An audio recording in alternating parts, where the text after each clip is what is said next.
Welcome to the latest Libertas video. Today we're going to be continuing our series on the Bayek Left Gauntlet from Assassin's Creed Origins. And today what we're going to be doing is sealing the leather. So in the previous video we did dye the leather this nice chocolate brown. It's looking really nice. So what we're going to do is apply the sealer pretty much in the exact same fashion that we did in the previous video. However, what this is going to allow us to do is just make sure that the leather, when we start wearing it and let's say arm starts sweating, that the dye isn't going to bleed off onto the clothing or onto the arm. Also, what this is going to do is just allow the leather to be sealed and have the longest lifespan possible. So that's the whole idea of what we're doing today. This is kind of getting close to the end, so I'm excited. But let's set up the GoPro and then we'll get started. So here we go.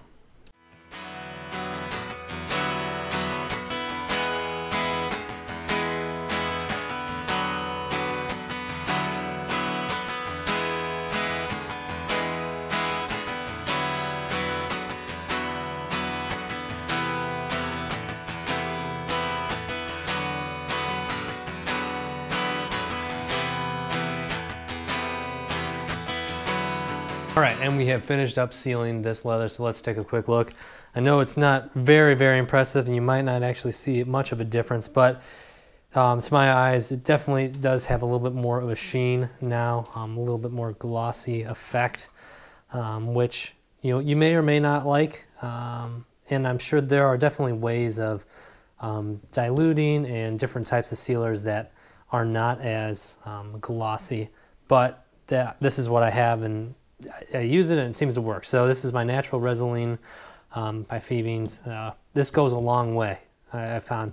Unlike the dye where I usually go 4 or 5 passes on the top, I usually do 1, maybe 2 layers on the top and just 1 on the back.